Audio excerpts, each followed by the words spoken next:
വെള്ളം മനുഷ്യന്റെയും ജീവജാലങ്ങളുടെയും ഏറ്റവും അത്യന്താപേക്ഷിതമായ ജീവൽ ഘടകം. കുടിക്കാനോ ആഹാരം പാകം ചെയ്യാനോ പ്രാഥമിക ആവശ്യങ്ങൾക്കോ പോലും വെള്ളം ഇല്ലാത്ത അവസ്ഥ. അത് നമുക്ക് ചിന്തിക്കാൻ കഴിയില്ല. വില കൊടുത്ത് എത്ര നാൾ വെള്ളം വാങ്ങാൻ കഴിയും? ഒരു ശരാശരി മനുഷ്യന്റെ കാര്യമെടുത്താൽ എന്നും അതിന് കഴിഞ്ഞെന്ന് വരില്ല. ചൂട് സംഹാര താണ്ഡവമാടുമ്പോൾ ഇവിടെ കുറെ നാളുകളായി ബലിയാടായിരിക്കുന്നത് ഇന്ത്യയുടെ സിലിക്കൺ വാലി എന്നറിയപ്പെടുന്ന ബംഗളൂരു ആണ്. കഴിഞ്ഞ 40 വർഷത്തിനിടയിലെ ഏറ്റവും കടുത്ത ജലക്ഷാമമാണ് ബംഗളൂരുവിലെ ജനങ്ങൾ അനുഭവിക്കുന്നത്. നഗരവാസികൾ ദൈനംദിന ആവശ്യങ്ങൾക്ക് പോലും മതിയായ വെള്ളമില്ലാതെ ബുദ്ധിമുട്ടുന്നു. വേനൽക്കാലം തുടങ്ങാൻ ആഴ്ചകൾ ബാക്കി നിൽക്കെ ജനുവരി പകുതിയോടെ ആരംഭിച്ച ജലക്ഷാമം ഇപ്പോഴും രൂക്ഷമായാണ് തുടരുന്നത്. മഴ ലഭ്യതയിലുണ്ടായ കുറവ്, കുഴൽക്കിണറുകൾ വറ്റിവരേണ്ടത്, ഭൂഗർഭജലത്തിന്റെ കുറവ്, ആസൂത്രണമില്ലായ്മ, ജല ടാങ്കർ മാഫിയയുടെ കളികൾ തുടങ്ങിയവയാണ് ഈ കടുത്ത ദുരവസ്ഥയ്ക്ക് കാരണമെന്ന് ജനങ്ങൾ ആരോപിക്കുന്നത്.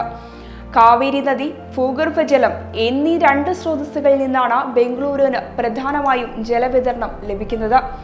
മിക്ക പാനീയേതര ഉപയോഗങ്ങൾക്കും മലിനജല ശുദ്ധീകരണ പ്ലാന്റുകൾ ഉപയോഗിച്ച് സംസ്കരിച്ച് റീസൈക്കിൾ ചെയ്ത വെള്ളമാണ് ഉപയോഗിക്കുന്നത്.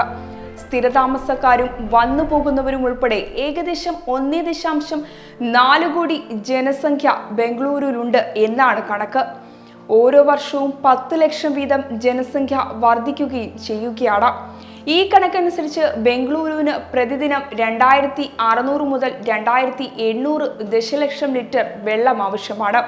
എന്നാൽ നിലവിൽ ഇതിന്റെ പകുതി മാത്രമേ അധികൃതർക്ക് വിതരണം ചെയ്യാൻ സാധിക്കുന്നുള്ളൂ. ബംഗളൂരുവിലെ വർദ്ധിച്ചു വരുന്ന ജനസംഖ്യയും കുടിവെള്ളക്ഷാമം രൂക്ഷമാക്കുന്നതിൽ പ്രധാന ഘടകമാണ്. ജലക്ഷാമത്തിൽ വലയുന്ന നഗരവാസികൾ ആശ്രയിക്കുന്ന സ്വകാര്യ ജല ടാങ്കറുകളും സാഹചര്യം മുതലെടുത്ത് വെള്ളത്തിന് ഇരട്ടിയിലധികം തുക ഈടാക്കുന്ന അവസ്ഥയുമുണ്ട്. ഇത് ശ്രദ്ധയിൽപ്പെട്ട് സർക്കാർ ഇടപെട്ടെങ്കിലും കാര്യമായ മാറ്റമുണ്ടായില്ല. അമിത വില നൽകി വെള്ളം വാങ്ങാൻ കഴിയാത്ത സാധാരണക്കാർക്ക് ഇത് വലിയ പ്രതിസന്ധിയാണ് സൃഷ്ടിച്ചിരിക്കുന്നത്. ഇതിനിടെ ജലം ദുരുപയോഗം ചെയ്യുന്നതിനെതിരെ കർശന നടപടി സ്വീകരിക്കുമെന്ന് സംസ്ഥാന സർക്കാരും വ്യക്തമാക്കി. കുടിവെള്ളത്തിന്റെ ദുരുപയോഗം തടയുന്നതിന്റെ ഭാഗമായി ബംഗളൂരു വാട്ടർ സപ്ലൈ ബോർഡ് നഗരത്തിൽ വാഹനങ്ങൾ വൃത്തിയാക്കുന്നതിനും പൂന്തോട്ട പരിപാലനത്തിനും കെട്ടിട നിർമ്മാണത്തിനും ജലധാരകൾക്കും വിനോദാവശ്യങ്ങൾക്കും വേണ്ടി വെള്ളം ഉപയോഗിക്കുന്നത് നിരോധിച്ച് ഉത്തരവിറക്കി. നിയമലംഘകർക്ക് ആദ്യപടിയായി 5000 രൂപ പിഴ ചുമത്തുമെന്നും കുറ്റം ആവർത്തിക്കുന്നവർക്ക് ഓരോ ദിവസവും 5000 രൂപയും അധികമായി 500 രൂപയും പിഴ ഈടാക്കുമെന്നാണ് ഉത്തരവ്. ബംഗളൂരുവിലെ മനുഷ്യൻ മാത്രമല്ല, ജീവജാലങ്ങളും കടുത്ത പ്രതിസന്ധിയിലാണ്.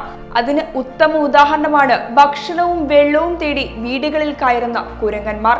അത് മാത്രമല്ല, ആൾക്കാരുടെ കയ്യിൽ നിന്നും ഭക്ഷണം തട്ടിയെടുക്കുകയും അവരെ ആക്രമിക്കുകയും ചെയ്യുന്നത് ബംഗളൂരിലെ ജലക്ഷാമത്തെ വരച്ചു കാട്ടുന്നു. ആയിരക്കണക്കിന് IT കമ്പനികളും സ്റ്റാർട്ടപ്പുകളുമുണ്ട് ബംഗളൂരു നഗരത്തിന്. IT ഹബ്ബ് വാഗ്ദാനം ചെയ്യുന്ന അവസരങ്ങൾക്കായി ഒഴുകിയെത്തിയ രാജ്യത്തെ ടെക്കികളിൽ വലിയൊരു വിഭാഗം ബംഗളൂരുവിലുണ്ട്. കടുത്ത ജലക്ഷാമം മൂലം അവരും ഇപ്പോൾ വർക്ക് ഫ്രം ഓപ്ഷനുകൾ നോക്കുകയാണ്. ഇത് പ്രതിസന്ധിയെ നേരിയ രീതിയിൽ പരിഹരിക്കാൻ വഴിയൊരുക്കും. ഇന്ത്യൻ ഇൻസ്റ്റിറ്റ്യൂട്ട് ഓഫ് സയൻസിലെ പഠനമനുസരിച്ച് യാതൊരു ആസൂത്രണവുമില്ലാതെ അതിവേഗത്തിലുള്ള നഗരവൽക്കരണം മൂലം കഴിഞ്ഞ 4 പതിറ്റാണ്ടിനിടെ ബംഗളൂരുവിലെ 79% ജലാശയങ്ങളും 88% പച്ചപ്പുമാണ് നഷ്ടമായിരിക്കുന്നത്.